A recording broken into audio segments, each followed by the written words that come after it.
السلام عليكم ورحمة الله وبركاته. اليوم إذن الله حاب أعملكم ابتكارات الحرب.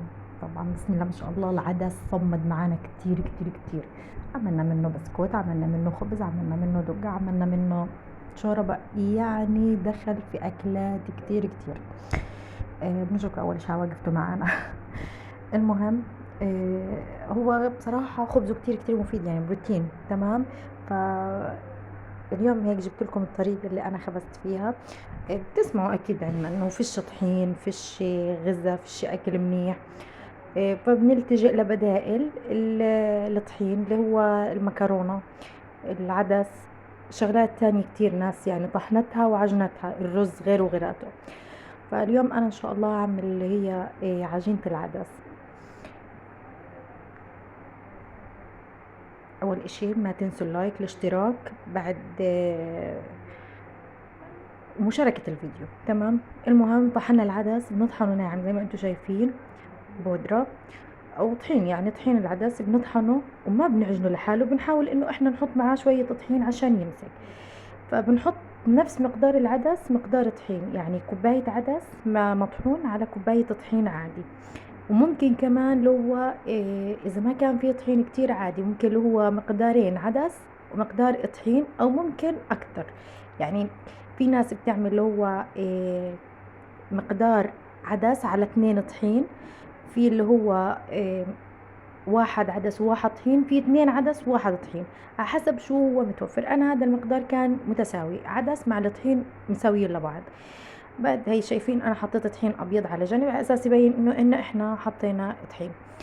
بعد هيك بنيجي هيك بنحركهم مع بعض، بنضيف عليهم اللي هي خميرة وسكر، ملح عادي، يعني حوايج العجين يعني اللي متعارف عليها. بالله عليكم يا جماعة لو وصلتوا لهون، بالله عليكم أمانة برجاكم إنكم تشاركوا الفيديو، لأنه أنا قناتي وقعت. كنت أنا مفعل الحمد لله الربع عندي فيها، ولكن بسبب طول مدة انقطاعي عنها وقفت الأرباح تبعتي. فبدي همتكم معي إنه الأرباح ترجع إلي من أول وجديد، ترجع لي تاني يعني إن شاء الله. بدي تشاركوا الفيديوهات تبعتي، تعملوا شير لأصدقائكم، تشاهدوا الفيديوهات للآخر، تعملوا لايك، وهكذا. المهم زي ما انتم شايفين حطينا خميرة وملح، حطينا شوية سكر كمان، وبنعجنها بمية دافية.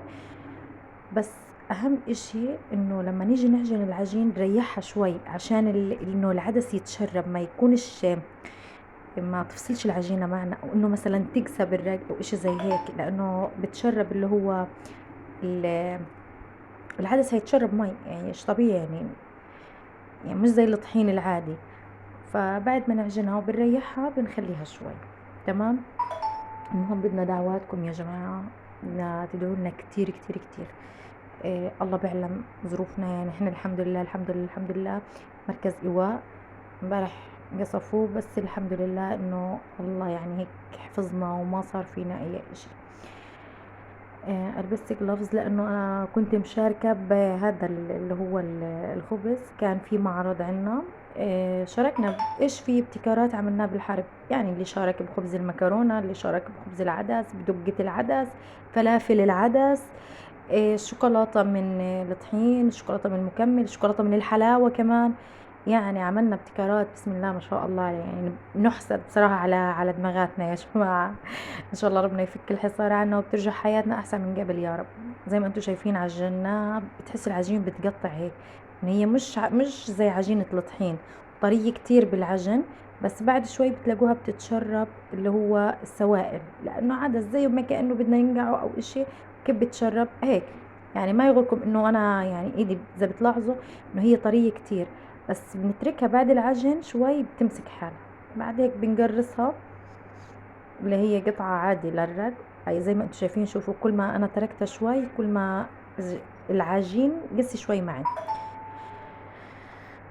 إذا وصلتوا لهون صلوا على سيدنا محمد، اللهم صل وسلم وبارك على سيدنا محمد عليه أفضل الصلاة والسلام. وربنا يحفظنا ويحفظكم من كل شر وسوء، وإن شاء الله يا رب تنتهي هاي الحرب على خير وسلامة، وربنا يكرمنا أهم إشي بالسفر للعلاج، لأنه ما بعرف إذا يعني حكيت لكم بفيديوهات قبل هيك، إنه إحنا معنا تحويلة علاج. ولكن للأسف عشان المعابر مسكرة مش قادرين اللي هو نطلع. فبدي إياكم تدعوا لنا كتير كتير كتير إنه ربنا يوفقنا ويوقف لنا أولاد الحلال ونطلع نتعالج، لأنه وضع أبو عيوش كتير كتير كتير سيء. يعني الحمد لله طبعا على كل إشي، بس خسر رجله، وهاي رجله التانية بلشت تضرب، وإيده كمان، وخسر نظره بعينه. يعني الحمد لله على كل حال.